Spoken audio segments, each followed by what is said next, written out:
Welcome to Chronicles. We are approaching the end of the book of Revelation, and we are in chapter 21. There are glorious things in this chapter and the next chapter, and we've spent a lot of time and a lot of important time, necessary time, looking at judgment and our need to prepare for judgment.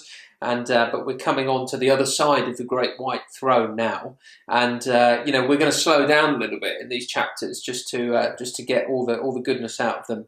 And we're going to do the first 3 verses of Revelation 21.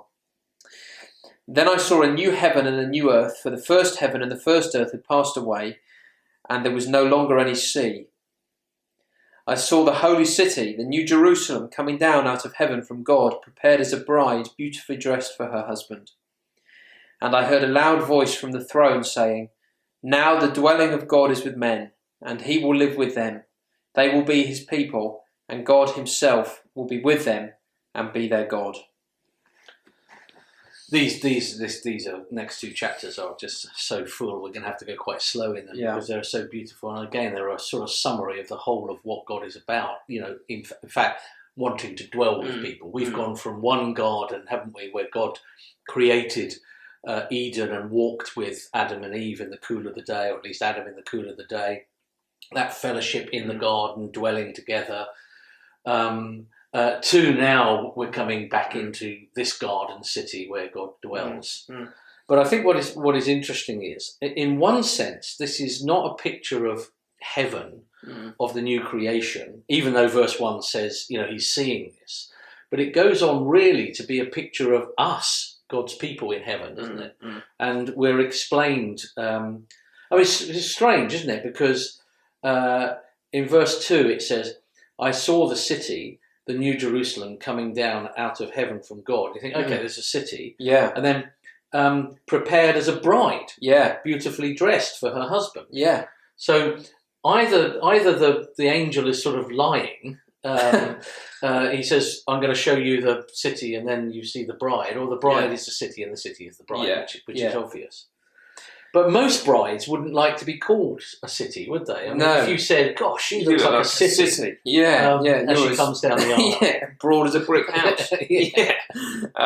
No, but as you say, these are mixing images for the church that we find in the rest of the Bible. So, we are described as the temple of God, and that Christians are living stones that are being built together around the chief cornerstone, Jesus. So city and building imagery is used of the church, and that's something that God is constructing around his Son.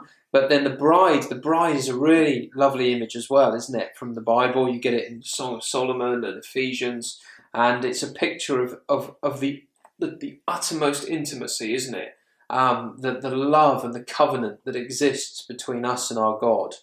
So we are his people, and we're coming for our great wedding day.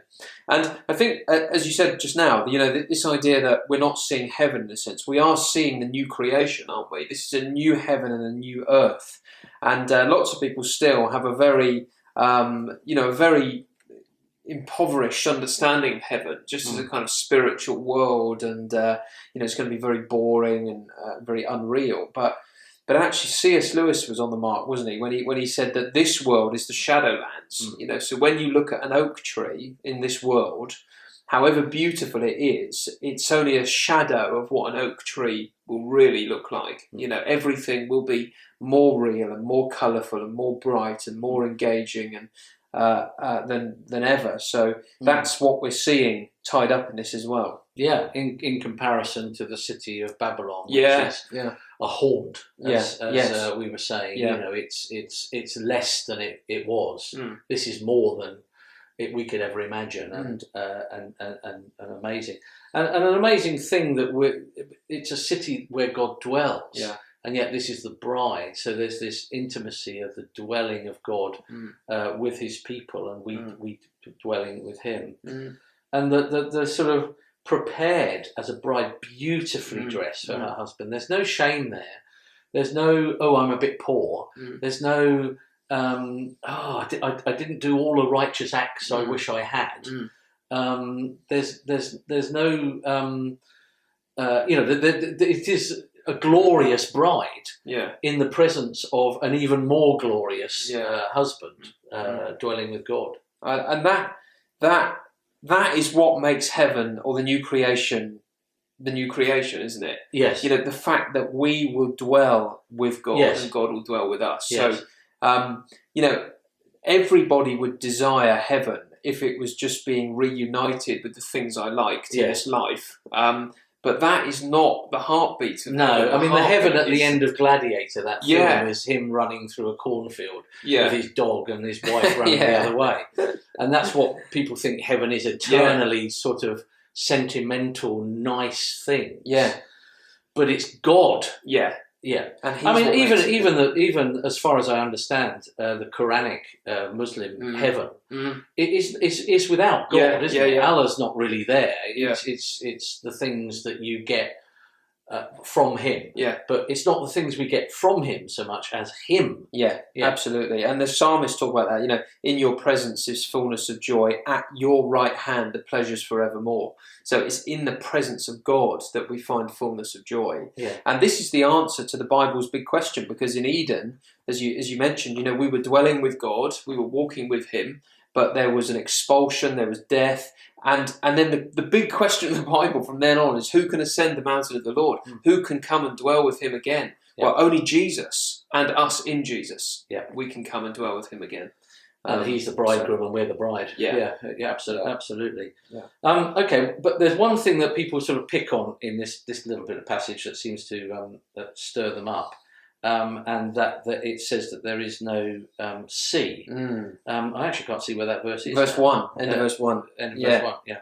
Yeah, and that is hard, because I think any of us who have been to the seaside and have stood on the cliffs or on the beach and looked out over the sea, there were very few scenes that are more awe-inspiring, more humbling and more beautiful than watching and listening to the ocean. So the idea of a new world without that would feel lacking in glory in some way.